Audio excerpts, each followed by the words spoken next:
नाज़रीन, उत्तर प्रदेश से बड़ी खबर आ रही है कि 2 आईपीएस अधिकारियों अफसरों के खिलाफ विजिलेंस जांच पूरी हो चुकी है और जांच रिपोर्ट आला हुक्काम के सपुर्द कर दी गई है, शासन को सौंप दी गई हैं। ये 2 आईपीएस हैं मशहूर।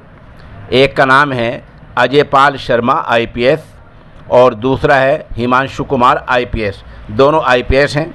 दोनों पर इल्ज़ाम ये लगे हैं, नंबर 1, मुजरिमों से साज़बाज़, जो मुजरिम पेशा लोग हैं उनसे साजिश करना, उनसे साठगांठ करना। दूसरा आरोप लगा है करप्शन का, बदनुमानी का। इन दोनों आरोपों को लेकर पहले सरकार ने एसआईटी तश्कील दी थी। एसआईटी ने 2019 में अपनी रिपोर्ट पेश की थी।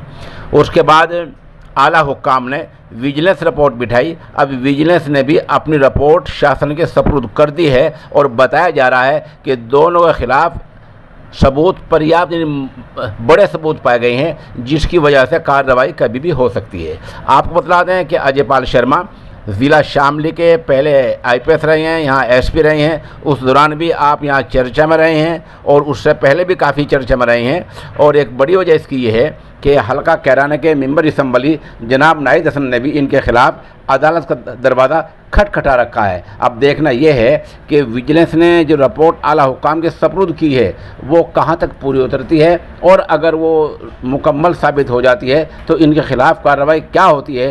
पूरी यूपी की निगाहें दोनों आईपीएस अफसरों पर लगी हुई है।